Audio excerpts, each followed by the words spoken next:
প্রিয় দর্শক শ্রোতা, আজ মঙ্গলবার 14 জানুয়ারি 2025 খ্রিস্টাব্দ, 30 পৌষ 1431 বাংলা, 13 রজব 1446 হিজরি। সংবাদপত্র শিরোনাম পাঠের শুরুতেই যুগান্তর পত্রিকা। যুগান্তর পত্রিকায় শিরোনাম করা হয়েছে, সরকারের সিদ্ধান্তে নানা শঙ্কায় শিল্প মালিকরা, গ্যাস বিদ্যুৎ খাতে অস্থিরতা। পিডিবির কাছে বেসরকারি বিদ্যুৎ উৎপাদনকারীদের পাওনা 30,000 কোটি টাকা। অর্থ সংকটে এই টাকা পরিশোধ করতে পারছে না সরকার। নতুন শিল্পে 30,000 গ্যাস 75 টাকা করার প্রস্তাব পেট্রোবাংলার। এআই বিধান বাতিল করায় বিদ্যুতের দাম বাড়বে, কমবে বিদেশি বিনিয়োগ। 2023-24 অর্থবছরে পিডিবির লোকসান 8,764 কোটি টাকা। পরিস্থিতি মূল্যায়নে জাতিসংঘের মিশন আসছে। জাতীয় সংসদ নির্বাচন। রাজুকের 60 কাঠা প্লট বরাদ্দ, হাসিনা পরিবারের বিরুদ্ধে আরো 3 মামলা। আসামির তালিকায় অন্যরা হলেন সাইফুল ইসলাম, পূরবী গোলদার, কাজী ওয়াসিউদ্দিন, মোহাম্মদ শহীদুল্লাহ খন্দকার, আনিসুর রহমান মিয়া, মোহাম্মদ খুরশিদ আলম, কবির আল আসাদ, তন্ময় দাস, মোহাম্মদ নাসির উদ্দিন, মেজর ইঞ্জিনিয়ার শামসুদ্দিন আহমেদ চৌধুরী, মোহাম্মদ নুরুল ইসলাম, হাফিজুর রহমান, হাবিবুর রহমান ও শাহিনুল ইসলাম। বাংলাদেশের হাই কমিশনারকে সাউথ ব্লকে তলব। সীমান্তে কাঁটাতারের বেড়া নির্মাণ। সরবরাহ ঋণে বাড়ছে চাপ, কমছে বায়ার্স ক্রেডিট। ঋণের বিপরীতে 3% বাড়তি সুদ পরিশোধ করতে হচ্ছে এবং ডলার কিনতে হচ্ছে 36 টাকা বেশি দামে, বেশি দিয়ে। এতে ডলারের পাশাপাশি টাকার উপর চাপ বাড়বে। জবি শিক্ষার্থীদের আমরণ অনশন প্রত্যাহার, সচিবালয়ের সামনে অবস্থান। এবার ঘরে বসেই পাসপোর্ট বাস্তবায়ন হতে পারে চলতি বছর। আন্দোলনে আহত মোশাররফকে নেওয়া হলো থাইল্যান্ডে। জাতীয় অর্থোপেডিক হাসপাতাল ও পুনর্বাসন প্রতিষ্ঠান পঙ্গু হাসপাতাল চিকিৎসাধীন বৈষম্যবিরোধী ছাত্র আন্দোলনে আহত মোহাম্মদ মোশাররফ হোসেন। গুরুত্বপূর্ণ ব্যক্তিদের কল রেকর্ড ফরেনসিক পরীক্ষার নির্দেশ। জুলাই আগস্টে মানবতা বিরোধী অপরাধ। ট্রাইব্যুনালে 25 জনের বিরুদ্ধে আবু সাইদের পরিবারের অভিযোগ, আবু সাইদ হত্যা মামলার অনেক আসামি এখনো স্বপদে বহাল। তদন্তের ভিত্তিতে ব্যবস্থা নেবেন স্টারমার, টিউলিপের ফ্ল্যাট কেলেঙ্কারি। এই ছিল যুগান্তর পত্রিকার প্রথম পাতার সংবাদ। এবারে শেষের পাতার সংবাদ। শেষ পাতার সংবাদ শিরোনাম করা হয়েছে, ভারতীয় সীমান্তে বেড়া নির্মাণ বন্ধ রাখতে বাধ্য হয়েছে স্বরাষ্ট্র উপদেষ্টা বলছেন। বিএনপির সমমনাদের প্রাথমিক প্রস্তুতি শুরু। ত্রয়োদশ জাতীয় সংসদ নির্বাচন। নিজ এলাকায় গণসংযোগ করছেন নেতারা জনগণের আস্থা অর্জনের চেষ্টায়। জোটগতভাবে হলে ঢাকায় 3টি আসন চাইবে। ফেব্রুয়ারিতে সব বই পাবে শিক্ষার্থীরা, শিক্ষা উপদেষ্টা বলছেন। বৈদেশিক ভাতা বাড়ল 60 কূটনৈতিক মিশনের। ঊর্ধ্বমুখী মূল্যস্ফীতি মোকাবিলা, সর্বোচ্চ বেড়েছে 33%, সর্বনিম্ন 2%, 1 জানুয়ারি থেকে কার্যকর। শ্রমিকদের জন্য মাল্টিপল এন্ট্রি ভিসার আহ্বান, মালয়েশিয়ার রাষ্ট্রদূতকে প্রধান উপদেষ্টা বলছেন। রাষ্ট্রীয় সম্পর্ক নিয়ে আলোচনা, নির্বাচিত সরকার এলে, ভারতের সেনাপ্রধান বলছেন। সীমান্তে কাঁটাতারের বেড়া হাসিনার যোগসাজশে, বলছেন রিজভী। দুই দেশের দ্বিপাক্ষিক বিষয়ে আলোচনা, চীনের রাষ্ট্রদূতের সঙ্গে মির্জা ফখরুলের বৈঠক। হাসিনার সাবেক এপিএস লিকুর নামে 4 মামলা, 150 কোটি টাকার সন্দেহজনক লেনদেন। ভ্যাট হার বৃদ্ধি বিনিয়োগ বাধাগ্রস্ত করবে, ফিকি। গবেষণা বা অংশীজনদের সঙ্গে আলোচনা ছাড়া ভ্যাট হার বৃদ্ধি দেশি বিদেশি বিনিয়োগকে বাধাগ্রস্ত করবে। ভোক্তা পর্যায়ে পণ্যের মূল্য বৃদ্ধি এর কারণে উৎপাদন ব্যাহত হবে, ব্যবসার খরচ বৃদ্ধি করবে। সোমবার এক সংবাদ বিজ্ঞপ্তিতে এ কথা জানায় foreign investor chamber of commerce and industry. 50 police super সহ 74 ঊর্ধ্বতন কর্মকর্তা বদলি। নাঙ্গলকোটে তুলে নিয়ে দুই নারীকে দলবদ্ধ ধর্ষণ ভিডিও ধারণ করে সামাজিক মাধ্যমে ছড়িয়ে দেওয়ার হুমকি। বিএনপির সঙ্গে জামাতের বিরোধ নেই, ডাক্তার তাহের বলছেন। নারায়ণগঞ্জ টঙ্গী অধিকাংশ লেভেল ক্রসিং অবৈধ, রেল গেটে থমকে যায় শহর, প্রতিদিন 13.5 ঘন্টা সড়কে যান চলাচল বন্ধ থাকে। তৃতীয় চতুর্থ রেল লেন হলে সড়কে যানজট বাড়বে দ্বিগুণের বেশি। পিএসসির 6 সদস্যের নিয়োগ বাতিল। সরকারি কর্ম কমিশনের সদস্য পদে সদ্য নিয়োগ পাওয়া 6 জন কর্মকর্তার নিয়োগ বাতিল করা হয়েছে। রাষ্ট্রপতির অনুমোদন ক্রমে এ নিয়োগের আদেশ বাতিল করা হয়েছে। সোমবার জনপ্রশাসন মন্ত্রণালয়ের এ সংক্রান্ত প্রজ্ঞাপন জারি করা হয়। এই ছিল যুগান্তর পত্রিকার সংবাদ শিরোনাম। এবার ইত্তেফাক। দৈনিক ইত্তেফাকে শিরোনাম করা হয়েছে বদলি বন্ধ, ভোগান্তিতে প্রাথমিক বিদ্যালয়ের লাখো শিক্ষক। মন্ত্রণালয়ের এক ঊর্ধ্বতন কর্মকর্তার নির্দেশে বদলি বন্ধ রয়েছে বলে অভিযোগ। 18,000 শ্রমিককে মালয়েশিয়ায় প্রবেশের সুযোগ দেওয়ার অনুরোধ প্রধান উপদেষ্টার। মালয়েশিয়ার হাইকমিশনারের সাথে সাক্ষাৎ। 32 বছর পর জাকসু নির্বাচনের উদ্যোগ, 1 ফেব্রুয়ারি তফসিল। নির্বাচনটি আপনাদের নেতৃত্বে আয়োজন করুন, উপাচার্যকে প্রধান উপদেষ্টা বলছেন। জবি শিক্ষার্থীদের 36 ঘন্টা গণ অনশন, আশ্বাসে স্থগিত, চলবে কমপ্লিট শাটডাউন। জগন্নাথ বিশ্ববিদ্যালয়ের দ্বিতীয় ক্যাম্পাসের কাজ সেনাবাহিনীর কাছে হস্তান্তর সহ 3 দফা দাবি। শেখ হাসিনা সহ গুরুত্বপূর্ণ ব্যক্তিদের কল রেকর্ড পরীক্ষার অনুমতি। জুলাই আগস্ট গণহত্যার হেল্পলাইনে বেড়েছে শিশু হারানো বিষয়ে ফোন কল। 24 সালে 999-এ 5,511 কল, 1098-এ 4,137 কল। চলতি বছরের মাঝামাঝিতে নির্বাচনের দাবি করা হবে, বিএনপির স্থায়ী কমিটির বৈঠকে সিদ্ধান্ত। এই ছিল দৈনিক ইত্তেফাকের শিরোনাম। এবারে কালের কণ্ঠ। কালের কণ্ঠ শিরোনাম করা হয়েছে বছরের মাঝামাঝিতে নির্বাচন চায় বিএনপি, সরকারের ভেতরেই একটি অংশ জাতীয় নির্বাচন বিলম্বিত করার চেষ্টা করছে। নির্বাচনের চাপ প্রবল হচ্ছে, অনশন প্রত্যাহার, শাটডাউন চলবে, আইনি জটিলতায় আটকে আছে 5 হলের নির্মাণ।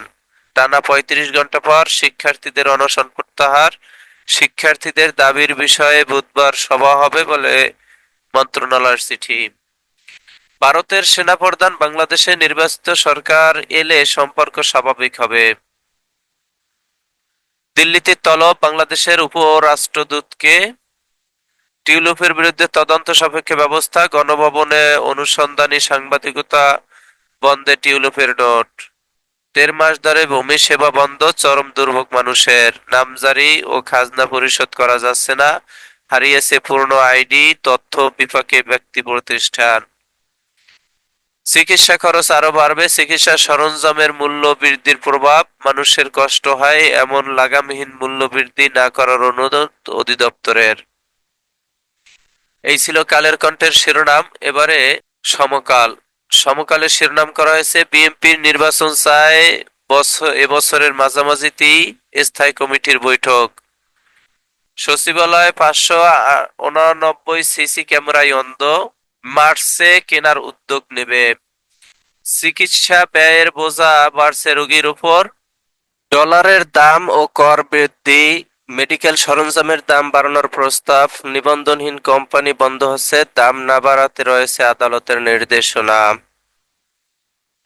মন্ত্রণালয়ের আশ্বাসে 35 ঘন্টা পর অনশন ভাঙলেন শিক্ষার্থীরা। জবির দ্বিতীয় ক্যাম্পাসের কাজ হস্তান্তর সহ 3 দাবি। মাদক রাজ্যের গডফাদার ফারুকের ভাঙ্গা হাট, 2 হাতে টাকা কামিয়েছেন রাজশাহীর সাবেক এই এমপি। নামে বেনামে রয়েছে কয়েকশো কোটি টাকা, পরিবারের সদস্য ও নিজ নামে রয়েছে 120 বিঘা জমি। রেহানা ও তার 2 সন্তানের বিরুদ্ধে দুদকের মামলা, সহযোগী হিসাবে আসামি হাসিনা ও টিউলিপ। এই ছিল দৈনিক সমকালের শিরোনাম। এবারে সংবাদ। দৈনিক সংবাদের শিরোনাম করা হয়েছে শিক্ষাবর্ষের 14 দিন গড়ালেও সব শিক্ষার্থী পাঠ্য বই পায়নি।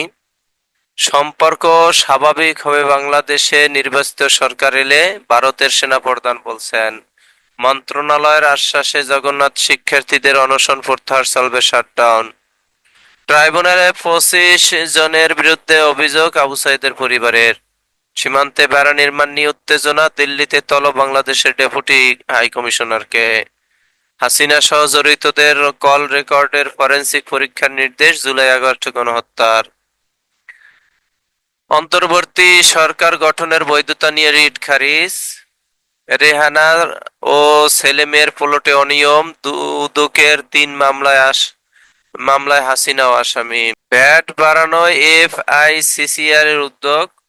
বড় মেয়ে শেখ বেনজিরের আয়কর নথি জব্দের নির্দেশ। এই ছিল দৈনিক সংবাদের শিরোনাম। এবারে ভোরের কাগজ শিরোনাম করা হয়েছে, ভারতের ভিসা না পাওয়ায় থাইল্যান্ড সিঙ্গাপুরি ভরসা।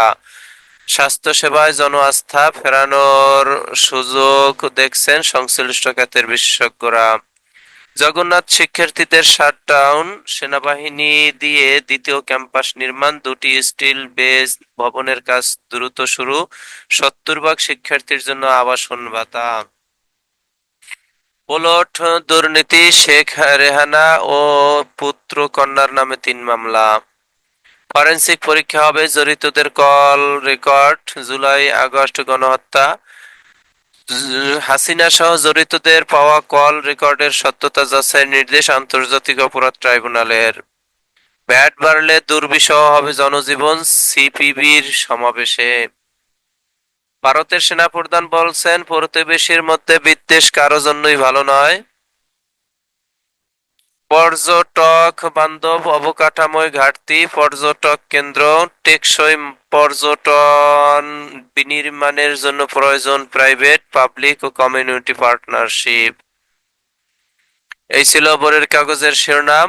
এবারে মানবকণ্ঠ শিরোনাম করা হয়েছে, ইসি আনোয়ারুল বলছেন, তরুণরা নির্ভেজাল গণতন্ত্র চায়। জবিতে কমপ্লিট শাটডাউন ঘোষণা, শিক্ষার্থীদের পদযাত্রা শেষে সচিবালয়ের সামনে সড়ক অবরোধ, সেনাবাহিনীর কাছে দ্বিতীয় ক্যাম্পাসের কাজ হস্তান্তর, 3 দফা দাবি। পুরান ঢাকার বাণী ভবন ও ডক্টর হাবিবুর রহমান হলের স্টিল বেসড ভবনের কাজ দ্রুত শেষ করা, আবাসন ব্যবস্থা না করা পর্যন্ত 70% শিক্ষার্থীর আবাসন ভাতা নিশ্চিত করা। 3 দফা দাবিতে গতকাল সচিবালয়ের সামনের সড়ক অবরোধ করেন জগন্নাথ বিশ্ববিদ্যালয়ের শিক্ষার্থীরা। অন্তর্বর্তী সরকার নিয়ে বিতর্ক থাকতে পারে না বলছেন হাইকোর্ট, রিট খারিজ। বাংলাদেশের জনগণ অন্তর্বর্তী সরকারকে বৈধ বলে মেনে নিয়েছে। শেখ রেহানা সহ 3 সন্তানের বিরুদ্ধে 3 মামলা, শেখ হাসিনা সহযোগী, রাজুকের প্লট দুর্নীতি। নিজেই হাঁটাচলা করতে পারছেন খালেদা জিয়া। লন্ডন ক্লিনিকে চিকিৎসাধীন বিএনপি চেয়ারপারসন ও সাবেক প্রধানমন্ত্রী বেগম খালেদা জিয়ার শারীরিক অবস্থার আরো উন্নতি হয়েছে, তিনি আগের চেয়ে ভালো আছেন, একা হাঁটাচলাও করতে পারছেন। উন্নত চিকিৎসার জন্য সাবেক প্রধানমন্ত্রী ও বিএনপি চেয়ারপারসন বেগম খালেদা জিয়াকে গত 8 জানুয়ারি লন্ডনের শীর্ষস্থানীয় ঐতিহ্যবাহী বিশেষায়িত হাসপাতাল দ্য ক্লিনিকে ভর্তি করা হয়। ওই হাসপাতালের লিভার বিশেষজ্ঞ অধ্যাপক জন প্যাট্রিক কেনেডির তত্ত্বাবধানে চিকিৎসাধীন রয়েছেন সাবেক প্রধানমন্ত্রী খালেদা জিয়া। ভারতের সেনাপ্রধান বলছেন, সম্পর্ক স্বাভাবিক হবে বাংলাদেশে নির্বাচিত সরকার এলে। আতঙ্কিত না হওয়ার পরামর্শ, 20 বছর ধরে দেশে আছে এইচএমপিভি ভাইরাস। বিতর্ক ওঠায় পিএসসির 6 সদস্যের নিয়োগ বাতিল। পুরানো রূপে ফিরেছে কাইয়ুম, জমি দখলে গিয়ে যুবককে হত্যা। কাইয়ুমের অনুসারীরা স্বদেশ প্রপার্টির ভেতরে এ হত্যাকাণ্ড ঘটালেও তিনি প্রভাব খাটিয়ে সংক্রান্ত মামলায় আশপাশের আবাসন প্রতিষ্ঠানগুলোকে জড়ানোর চেষ্টা করছেন। এই ছিল মানবকণ্ঠের শিরোনাম। এবারে আজকালের খবর। দৈনিক আজকালের খবর শিরোনাম করা হয়েছে, জবি কমপ্লিট শাটডাউন, 31 ঘন্টার অনশন প্রত্যাহার শিক্ষার্থীদের। জগন্নাথ বিশ্ববিদ্যালয়ের শিক্ষার্থীরা 3 দফা দাবিতে গতকাল সচিবালয়ের সামনে অবস্থান নিয়ে অনশনে বসেন। মালয়েশিয়ায় কর্মীদের মাল্টিপল এন্ট্রি ভিসা দেওয়ার আহ্বান প্রধান উপদেষ্টার। সম্পর্ক স্বাভাবিক হবে, বাংলাদেশে নির্বাচিত সরকার এলে ভারতের সেনাপ্রধান বলছেন। 5 আগস্ট যোগাযোগ ছিল ভারত বাংলাদেশ সেনাপ্রধানদের। সীমান্তে উত্তেজনা, বাংলাদেশি হাই কমিশনারকে এবার তলব করল ভারত। জুলাই আগস্ট গণহত্যা, শেখ হাসিনার গুরুত্বপূর্ণ কল রেকর্ড ফরেনসিক পরীক্ষার নির্দেশ। আরো 3 মামলায় আসামি রেহানা, ববি, আজমিনা, প্লট জালিয়াতি, সহযোগী শেখ হাসিনা ও টিউলিপ সিদ্দিক। সচিবালয়ের সামনে আমরণ অনশনে অব্যাহতি পাওয়া শিক্ষানবিশ এসআইরা।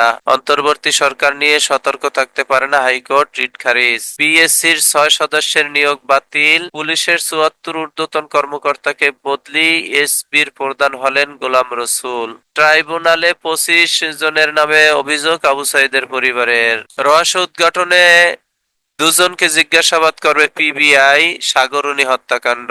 জমি চাষে বাধা, সাতক্ষীরার সীমান্তে বিএসএফ এর গুলি। তুর্কি ট্যাঙ্ক কেনার সিদ্ধান্ত নেওয়া হয়নি, ইন্ডিয়া টুডের খবর ভুয়া, প্রেস উইং বলছেন। এই ছিল আজকালের খবর পত্রিকার শিরোনাম। এরই মাঝে শেষ হলো আজকে পত্রিকা পাঠের সময়। আপনারা সকলেই ভালো থাকবেন, আল্লাহ ভালো রাখুক এই প্রত্যাশা কামনা করে শেষ করছি। আসসালামু আলাইকুম রহমতুল্লাহ।